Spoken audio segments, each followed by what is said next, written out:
Dave Cady here, 5th Dan Black Belt and President of the Northern Martial Arts Association. In this quick video, we're going to discuss the topic of folding knife versus fixed blade knife. We're going to talk about the advantages and the disadvantages of both and put it into your head to decide which one is best for me to carry, if not both.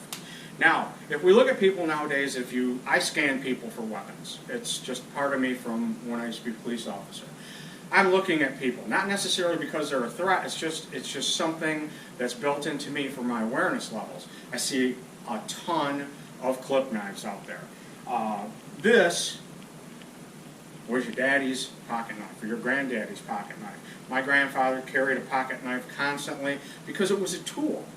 Alright, today's modern day folding knives are tools as well, but they can also be instruments of self-defense. Every person has the right to self-defense. So we have to keep that in mind. This is a tool, but it's also an instrument of self-defense. Let's talk about the folding knife a little bit, and let's talk about advantages and disadvantages. Size of the knife is very important. If I'm wearing dress slacks or an application where I may be going to church, I'm going to carry a smaller knife as opposed to my Gerber automatic. Smaller knife, and I try to keep with the same mechanisms, and we're going to go over mechanisms. Smaller knife can do the same thing, blade's maybe a little bit shorter, but it's lighter. The clip doesn't show as much. I don't have a huge clip on my pocket. So size of the knife is important. If I'm going out on a town or if I'm going into public, I carry a larger folding knife. Now let's talk about some of the apparatus on these knives and what the important aspects are. Just about every that I've seen folding knife with a clip knife, as I call it, has either a thumb stud for activation of the blade or a hole in the blade for your thumb or whatever to roll that blade open.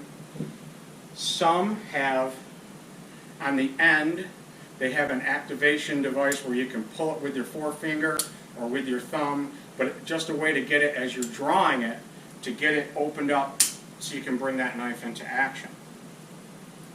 So it's going to be important when you're choosing a knife, you look at which type of apparatus on the knife works best for you. They're called assisted opening knives, and they usually have a piece right onto the blade where it sticks out from the handle, where you can get a hold of that with a forefinger or a thumb and start to assist it opening. There's also automatic knives, also known as switchblades. Automatic knives are, I believe they're mostly illegal in the U.S., only for military and law enforcement. So as with any type of knife that you choose, check your local state laws and ordinances to make sure that you're in compliance with whatever law is out there, so you stay in a legal position with any type of knife that you're carrying. So we covered some of the different types of knives and the opening devices. Let's talk about the clip. The clip on the knife is very, very important on the folder knife, because you want to look for, I like to look for a knife that I can adjust that clip. I remove the small screws. I can turn it over to right or left hand draw, whatever's needed. I'm a left hand shooter, so I require a right hand draw for my folding knife. Just about all of my knives have that particular feature, except for this one here from Columbia River Knife and Tool. And this particular knife came with the option only of the clip in this position. So when I place it in my pocket, that means I have to pull it and roll it up so I can get that knife ready to bring into action. That's why I primarily carry this as just a outdoor working knife, maybe out camping, hunting, or whatever, because I can't adjust that clip. My other knives, I've been able to adjust the clip. I use the same draw method for everyone. Just like when we work with our handguns, we want to build that muscle memory, so when we draw that knife or that handgun, it's the same motion, the same activation of whether I'm clicking off a safety or whether I'm activating a thumb stud for quick action of the knife.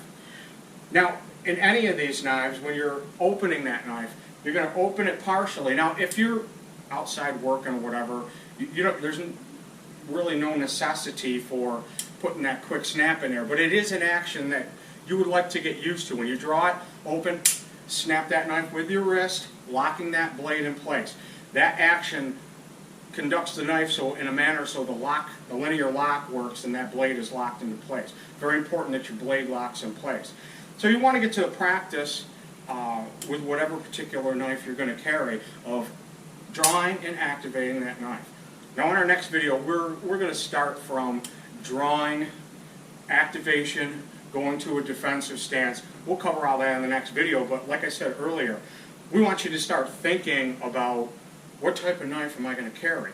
Now you can go to a flea market, you can go to just about any store, you can find these folding knives from $3, $4 in some of your sporting goods stores up to $200, $300. I like a good quality knife. I do have some of those $5 flea market jobs that I carry in a toolbox or whatever, something that I don't care if I lose, but any of my knives whatsoever, I retain them and I treat them as though I were securing one of my handguns on a daily basis, because they're an important tool. I don't want it to fall into somebody else's hands, and I certainly don't want to lose it after I've invested a certain amount of money into it. Alright, let's talk about the fixed blade knife. Now, if you were to carry this out on the street, on your belt, where everybody can see it, that's pretty intimidating, and in some states it's actually illegal.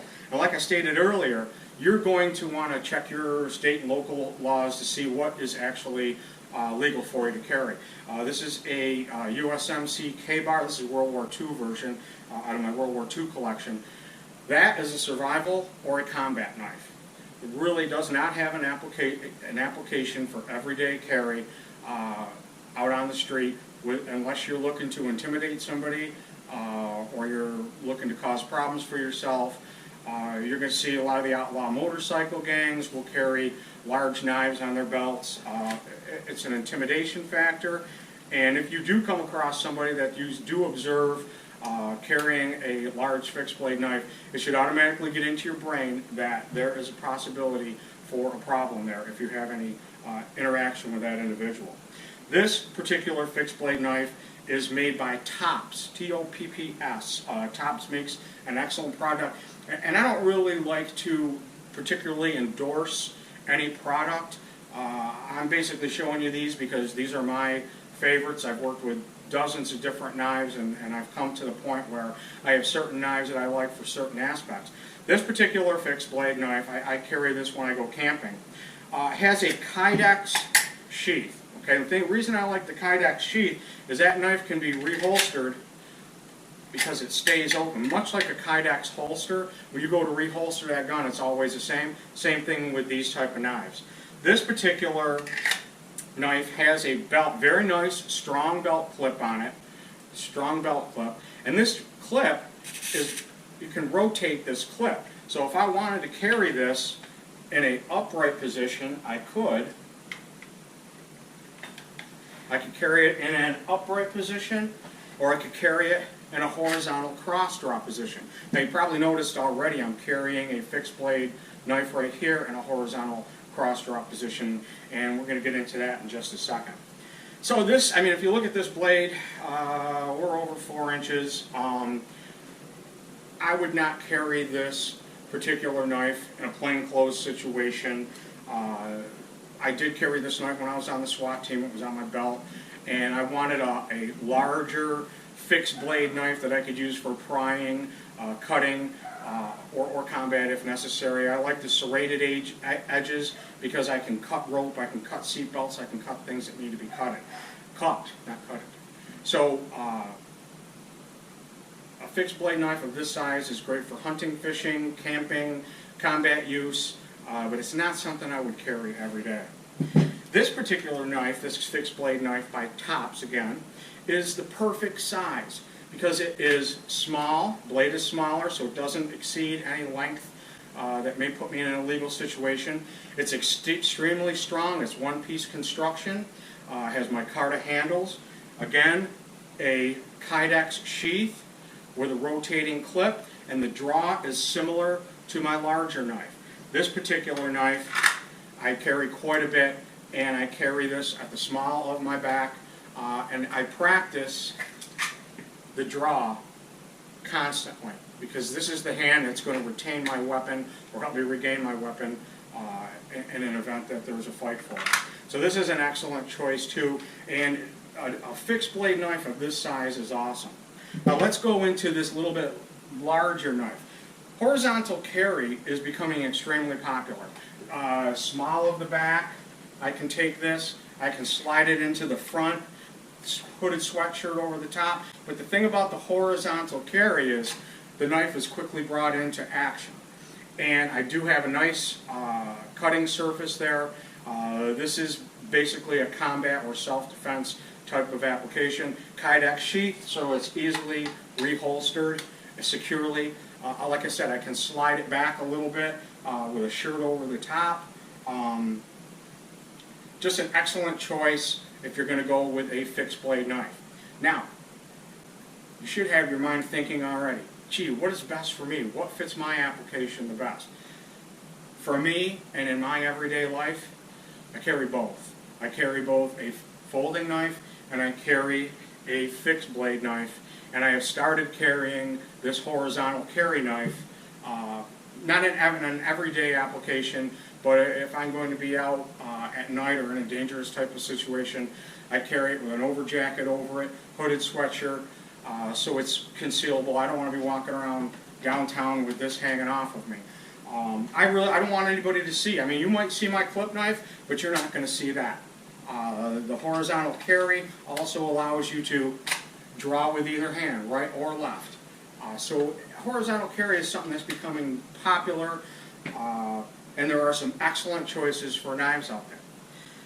Okay, now I want you to start thinking about what is the best application for you. Fixed or folder or both. So start doing your homework, look at all the options that are available out there, and get your mind to work on that.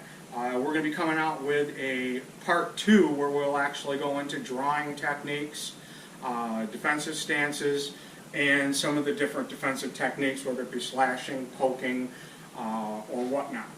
Alright, we thank you very much for joining us on this video. If you liked us, give us a like. If you want to subscribe to the channel, we ask you to subscribe to the channel. I try to reply to every comment that's posted. I appreciate every comment, whether it's good or bad, I appreciate it. Also, I'd like to say Happy New Year to everybody. Today is January 1st, 2023. And I also want to say, God bless America. Alright, thanks. We'll join you on the next video. Take care.